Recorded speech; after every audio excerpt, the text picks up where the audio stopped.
आज हम में से कोई भी इस बात से अनजान नहीं है कि पवित्र आत्मा जो पर्सन है उसे लेकर और जो उसके वरदान है या जो पवित्र आत्मा के गिफ्ट्स हैं उन्हें लेकर मसीहत में मसीही लोगों में काफ़ी सारे व्यूज़ हैं, काफ़ी सारी कन्फ्यूजन भी है। सबसे पहले जो लोगों का सवाल रहता है, कई लोगों ने मुझसे ये पूछा है कि पवित्र आत्मा हमें कब मिलता है। इसका जवाब हम पहले भी कई बार दे चुके हैं, बहुत सारे वीडियोस हैं इस टॉपिक के ऊपर, आप देख सकते हैं चैनलों के ऊपर जाकर। तो सिंपल सी मैं बात कहूँ कि पवित्र आत्मा हमें तभी मिल जाता है जब हम खुदावन मसीह यीशु के ऊपर विश्वास करके, अपने गुनाहों से पश्चाताप करके मसीह यीशु को अपना उद्धारकर्ता, अपना सेवियर कबूल कर लेते हैं। तो पवित्र आत्मा हमें एक मददगार, एक हेल्पर के रूप में दिया जाता है, एक हेल्पर के रूप में आता है। सो हम अपनी मसीही जिंदगी पवित्र आत्मा यानी ये जो मददगार है उसके बिना कभी भी जी या गुजार नहीं सकते हैं, क्योंकि वचन में प्रभु यीशु ने भी यही कहा था। जब हम पढ़ते हैं यूहन्ना अध्याय 16 और उसके वचन 7 और 8 से, प्रभु यीशु यहाँ पर कहते हैं कि फिर भी मैं तुमसे सच कहता हूं कि मेरा जाना तुम्हारे लिए अच्छा है, क्योंकि यदि मैं ना जाऊं तो वह सहायक तुम्हारे पास ना आएगा। सहायक यानी मददगार, हेल्पर। परंतु यदि मैं जाऊंगा तो उसे तुम्हारे पास भेज दूंगा और वह आकर संसार को पाप और धार्मिकता और न्याय के विषय में निरुत्तर यानी कायल यानी कन्विक्ट करेगा। आगे वचन 13-14 में लिखा है कि परंतु जब वह अर्थात सत्य की आत्मा आएगा तो तुम्हें सब सत्य का मार्ग बताएगा, लेकिन वह अपनी ओर से न कहेगा, परंतु जो कुछ सुनेगा वही कहेगा और आने वाली बातें तुम्हें बताएगा। वह मेरी महिमा करेगा, यस प्रभु यीशु की महिमा करेगा, क्योंकि वह मेरी बातों में से लेकर तुम्हें बताएगा। अब पवित्र आत्मा और उसकी मिनिस्ट्री को समझने के लिए हमें कहीं ज्यादा इधर उधर घूमने की जरूरत नहीं है। ये जो वचन अभी हमने पढ़े हैं, ये वचन प्रभु यीशु मसीह के मुंह से निकले हैं और डायरेक्टली एक्सप्लेन कर रहे हैं पवित्र आत्मा और उसकी मिनिस्ट्री के बारे में। तो 4 चीजें हैं जो हम यहाँ इस वचन से सीखते हैं।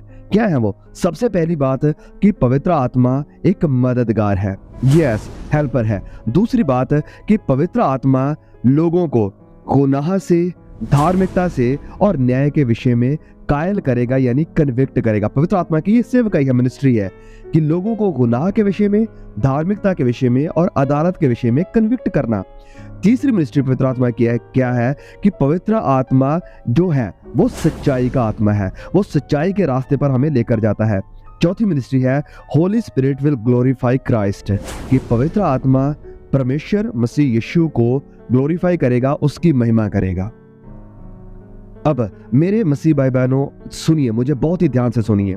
अगर आप अपनी जिंदगी में खालीपन देख रहे हैं, आपको लगता है कि पता नहीं पवित्र आत्मा मेरे पास है या नहीं, या मैं पवित्र आत्मा से और परिपूर्ण होना चाहता हूँ, पवित्र आत्मा में और ज्यादा भरना चाहता हूँ, भरपूरी को चाहता हूँ, तो ये वीडियो आपकी काफी मदद करेगा कि आप आज के बाद पवित्र आत्मा को एक फ्रेश तरीके से, एक नए तरीके से अपनी जिंदगी में अनुभव कर पाएंगे, एक्सपीरियंस कर पाएंगे।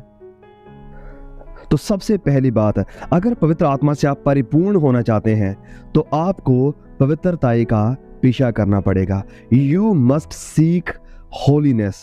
यह सबसे पहली बात है। जब हम पढ़ते हैं इफिसियों अध्याय 4 वचन 30 में, यहाँ पर लिखा है कि परमेश्वर के पवित्र आत्मा को शौकित मत करो, जिससे तुम पर छुटकारे के दिन के लिए शाप दी गई है। परमेश्वर के आत्मा को शौकित ना करो। यस, परमेश्वर ने हमें आजाद किया है, हमें गुनाह की जिंदगी से बाहर निकाल दिया है, लेकिन अब जब हम मसीह यीशु में आ गए हैं तो ये जो स्ट्रगल है गुनाह के साथ, ये हमारी चलती रहती है, लेकिन हम पाप की तरफ नहीं भागते हैं, वरन हम पाप से दूर भागते हैं। अब पाप से दूर भागने का हमारा कारण क्या है? क्या उद्धार को पाना? नहीं, हम पाप से दूर इसलिए भागते हैं क्योंकि हम आत्मा को, पवित्र आत्मा को शौकित करना नहीं चाहते हैं। जिसने हमें छुटकारे की शाप दी है, हम उसे दुखी करना नहीं चाहते हैं। यस, आत्मा को दुखी करना मतलब प्रभु यीशु को दुखी करना, जिसने हमारे गुनाहों का कफारा क्रूस के ऊपर दिया है। तो वचन कहता है कि परमेश्वर के आत्मा को, पवित्र आत्मा को शौकित मत करो। तो पाप से दूर भागने का हमारा जो मेन कारण, वो वजह यही है कि हम आत्मा को शौकित करना नहीं चाहते हैं, क्योंकि यदि हम गुनाह की तरफ भागते हैं, आत्मा शौकित होता है, तो फिर हम गिल्ट में, निराशा में, परेशानी में और कई तरह की ऐसी उलझनों में फंस जाते हैं जो कि हमें अंदर ही अंदर परेशान करती हैं। और फिर इस सब के कारण हम कभी भी पवित्र आत्मा की भरपूरी का आनंद नहीं ले पाएंगे, हम कभी भी पवित्र आत्मा से परिपूर्ण नहीं हो पाएंगे, पवित्र आत्मा की जो परफेक्शन है उसमें बढ़ नहीं पाएंगे, उसे एक्सपीरियंस नहीं कर पाएंगे। मैं एक छोटी सी उदाहरण आपको देकर समझाता हूँ। मान लीजिए आपके घर में कोई परमेश्वर का दास आता है, और जब वो परमेश्वर का दास आपके घर में आया, आप उसके आगे बैठकर सिगरेट पी रहे हैं, दारू पी रहे हैं, उसकी तरफ ध्यान नहीं दे रहे हैं, अपने मोबाइल में लगे हुए हैं, गेम्स खेल रहे हैं या मूवीज देख रहे हैं या कुछ भी कर रहे हैं, तो 1 2 5 मिनट वो आपको देखेगा, आपके घर को देखेगा। लेकिन यदि आप उससे बातचीत नहीं करते हैं, आप इन सब चीज़ों को छोड़कर उसके साथ बैठते नहीं हैं, तो वो परमेश्वर का दास आपके घर को छोड़कर चला जाएगा। क्योंकि क्यों वो आपके साथ बैठना चाहेगा यदि आप उसके साथ ऐसा बिहेव कर रहे हैं? तो पवित्र आत्मा के साथ भी ऐसा ही है। ये आत्मा पवित्र आत्मा है, होली स्पिरिट। हमें इस बात को समझना पड़ेगा। और जब ये पवित्र आत्मा हमारे पास आता है, जब ये पवित्र आत्मा मददगार के रूप में हमें दिया गया है, तो हम उसके साथ ऐसा गंदा बिहेव करते हैं, उसकी इज्जत नहीं करते हैं, अपनी मन की मर्जी के अनुसार चलते हैं, जो हमारी शरीर की अभिलाषाएं चाहती हैं वो करते हैं, तो डेफिनेटली पवित्र आत्मा शौकित होगा, और जिसके कारण हम पवित्र आत्मा को खो भी सकते हैं। यस, पवित्र आत्मा हमारी जिंदगी से दूर जा सकता है यदि हम गुनाह भरी जिंदगी को लगातार कंटिन्यू रखते हैं, तो यदि हम इससे बाहर नहीं निकल रहे हैं। तो वचन में संत पौलुस क्या कहते हैं कि क्या तुम नहीं जानते कि तुम्हारा बदन, तुम्हारा शरीर पवित्र आत्मा का मंदिर है, पवित्र आत्मा का घर है? अब इसके बारे में थोड़ा सोच कर देखिए, ये कितनी अद्भुत बात है। शायद हो सकता है हम में से बहुत से लोगों ने इसे लाइटली लिया हो कि पवित्र आत्मा का घर हमारा बदन है, हमारा शरीर है, हमारी आंखें, हमारा कान, हमारी जुबान, हमारा दिल, हमारा मन, ख्याल, ये सब कुछ में पवित्र आत्मा बसा हुआ है। He dwells there, वो यहाँ पर रहता है हमारे बदन में। इन सब चीजों में पवित्र आत्मा की उपस्थिति है, प्रेजेंस है।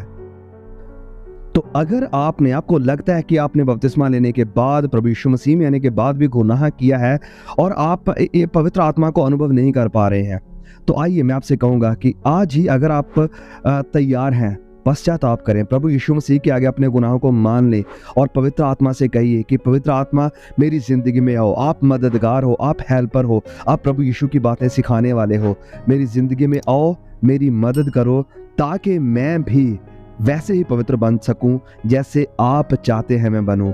जैसे वचन में लिखा है कि पवित्र बनो जैसे तुम्हारा बुलाने वाला पवित्र है, तो मैं भी पवित्र बन सकूं। यस, हम अपनी ताकत, अपने बल, अपने जोर से ये नहीं कर सकते हैं, लेकिन यदि हम आत्मा को अनुमति देते हैं और अपने आप का इनकार करते हैं, अपनी अभिलाषाओं का इनकार करते हैं, तो फिर पवित्र आत्मा हमारे अंदर आएगा, हमारी मदद करेगा कि हम पवित्र जिंदगी जिएं। और जब हम पवित्र जिंदगी जिएंगे, गुनाह से दूर भागेंगे, तो डेफिनेटली हम पवित्र आत्मा से परिपूर्ण होते जाएंगे, परमेश्वर की सामर्थ को अनुभव करते जाएंगे।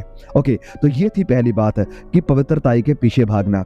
अब दूसरी बात, अगर आप आत्मा से परिपूर्ण होना चाहते हैं, वो है विश्वास, ग्रोइंग इन योर फेथ, कि विश्वास में बढ़ना। जब हम विश्वास में बढ़ेंगे, विश्वास में स्ट्रांग होंगे, प्रभु यीशु के बातों के ऊपर विश्वास करेंगे, वचनों पर विश्वास करेंगे, उसकी उपस्थिति पर विश्वास करेंगे, तो हम आत्मा में परिपूर्ण होते जाएंगे, बढ़ते जाएंगे। वचन कहता है रोमियो अध्याय 8 वचन 14 में कि इसलिए जितने लोग परमेश्वर के आत्मा के चलाए चलते हैं वही परमेश्वर के पुत्र हैं। जितने लोग आत्मा के चलाए चलते हैं, क्या आप ये विश्वास करते हैं? मैं आपसे पूछना चाहता हूँ ये सवाल कि क्या आप ये बात को मानते हैं, ये जो वचन हमने पढ़ा कि जितने आत्मा के द्वारा चलते हैं, आत्मा के चलाए चलते हैं, वही परमेश्वर के पुत्र हैं या पुत्रियां हैं, बेटे हैं या बेटियां हैं? ये देखिए, ये बहुत ही गंभीर वचन है और बड़ा ही हमें इसे सीरियसली लेना चाहिए कि वचन कह रहा है कि जो आत्मा की अगुवाई के अकॉर्डिंग चलते हैं, जो आत्मा के चलाए चलते हैं, आत्मा आपको रोकेगा बुरा देखने से, आत्मा आपको रोकेगा बुरा बोलने से, आत्मा आपको रोकेगा बुरा सुनने से, आत्मा आपको रोकेगा अंदर किसी के प्रति जेलसी पैदा करने से, आत्मा आपको रोकेगा किसी से नफरत करने से, आत्मा आपको रोकेगा कि बुरे ख्याल भी आपके दिमाग में ना आए। लेकिन क्या आप इस आत्मा के ऊपर विश्वास करते हैं, इस वचन के ऊपर विश्वास करते हैं कि जो आत्मा के अकॉर्डिंग चलते हैं वही है परमेश्वर के बेटे बेटियां? जब हम इस बात को मान लेते हैं, इस बात को समझ लेते हैं, इस बात के ऊपर विश्वास कर लेते हैं कि आत्मा के द्वारा चलने वाले ही खुदा के बेटे बेटियां हैं, तो हम डेफिनेटली आत्मा में बढ़ेंगे। क्योंकि जो आत्मा के अकॉर्डिंग नहीं चलते हैं ओके, अगर हम इस वचन को थोड़ा उल्टा पढ़कर देखें कि अगर कोई आत्मा के चलाए नहीं चलता है तो फिर वो परमेश्वर का बेटा या परमेश्वर की बेटी नहीं है। कौन है परमेश्वर का बेटे, परमेश्वर के बेटे और परमेश्वर की बेटियां? वही जो आत्मा के चलाए चलते हैं, जो आत्मिक जिंदगी जीते हैं, जो आत्मा को प्रसन्न करते हैं, जो परमेश्वर की मर्जी को पूरा करते हैं, जो खुदावंद मसीह यीशु को अपना खुदा मानकर, अपना प्रभु मानकर उसकी प्रभुता को, उसकी बादशाहत को अपनी जिंदगी में चाहते हैं। तो क्या आप इस बात के ऊपर विश्वास करते हैं कि जितने आत्मा के चलाए चलते हैं वही परमेश्वर के बेटे बेटियां हैं? और मैं आपसे पूछता हूं, क्या आप आत्मा के चलाए चल रहे हैं या अपनी मर्जी के, संसार की मर्जी के, शैतान की मर्जी के चलाए चल रहे हैं?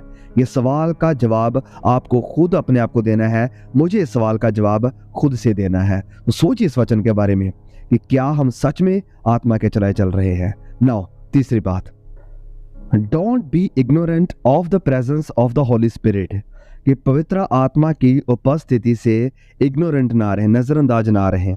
देखिए वचन बड़ा क्लियर है, ऑलरेडी जो हमने पढ़ा था यूहन्ना अध्याय 14 वचन 16 से हम पढ़ेंगे। प्रभु यीशु यहाँ पर कहते हैं, और मैं पिता से विनती करूंगा, मैं पिता से विनती करूंगा और वह तुम्हें एक सहायक देगा कि वह सर्वदा, यस इस बात को ध्यान दे कि वह सर्वदा, सदा, हमेशा तुम्हारे साथ रहे। कौन? सहायक। सहायक कौन? पवित्र आत्मा, कि वह सदा हमेशा ऑलवेज तुम्हारे साथ रहे।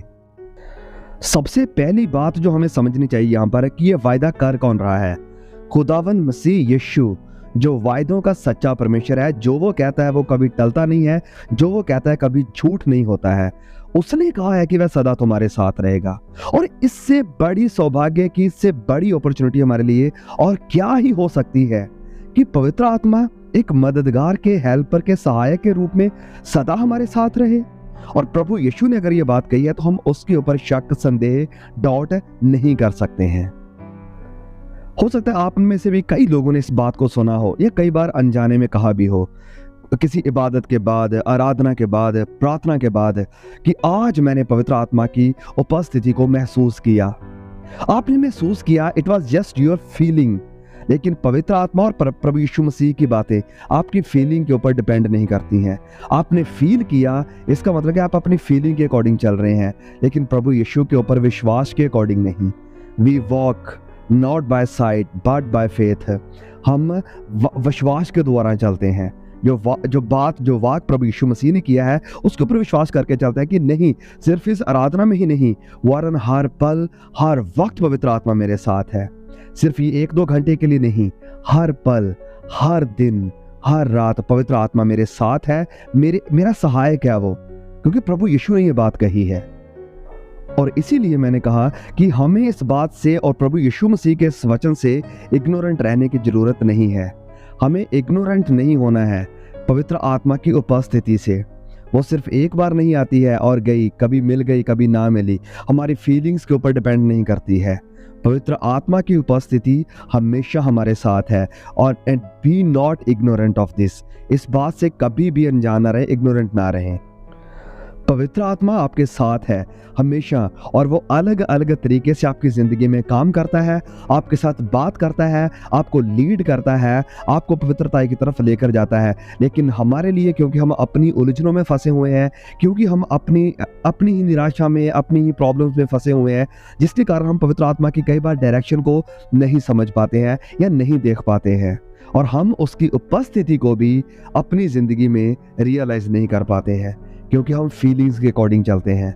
लेकिन नहीं, फीलिंग्स के अकॉर्डिंग नहीं, वरन विश्वास के अकॉर्डिंग चलें। विश्वास प्रभु यीशु के ऊपर और उसकी बातों के ऊपर। तो जब आप इस बात से जागरूक हो जाते हैं, अवेयर हो जाते हैं कि पवित्र आत्मा सर्वदा तुम्हारे साथ है, हमेशा हमारे साथ है, हर पल हमारे साथ है, तो फिर हम पवित्र आत्मा के भय में, उसकी उपस्थिति में और उसकी पवित्रताई में बढ़ते जाएंगे, परिपूर्ण होते जाएंगे और पावरफुल तरीके से उसे एक्सपीरियंस भी कर पाएंगे। तो ये तीनों बातें, जो आज हमने इस शॉर्ट क्लिप में देखी, प्लीज इन्हें हमेशा याद रखें। पहली बात कि पवित्रताई का पीछा करें।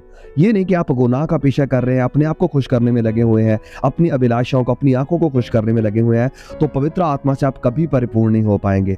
पवित्र आत्मा की मदद मांगिए, क्योंकि वो मददगार है कि आप पवित्रताई के रास्ते पर चल सके। दूसरी बात, विश्वास में बढ़ते जाएं, क्योंकि अगर आप आत्मा की सामर्थ्य को महसूस करना चाहते हैं, एक्सपीरियंस करना चाहते हैं, तो हमें विश्वास में बड़ा स्ट्रांग होने की जरूरत है। और तीसरी बात कि हमें पवित्र आत्मा की उपस्थिति से इग्नोरेंट रहने की जरूरत नहीं है। विश्वास करें प्रभु यीशु मसीह के उस वचन के ऊपर, वायदे के ऊपर, कि पवित्र आत्मा सर्वदा तुम्हारे साथ रहेगा। तो अगर आपने इस वीडियो से कुछ सीखा है, आप एजुकेट हुए हैं, तो प्लीज़ रिक्वेस्ट है आपसे कि इस वीडियो को और भी भाई बहनों के साथ, दोस्तों के साथ, अपने मसीह भाई बहनों के साथ शेयर जरूर कीजिए, ताकि और भी लोगों के लिए ये मैसेज एक ब्लेसिंग का कारण बनने पाए। जल्द मिलेंगे एक और नए वीडियो के साथ। तब तक के लिए खुदा मुझे, आपको, हम सबको संभाल कर रखे। आमीन।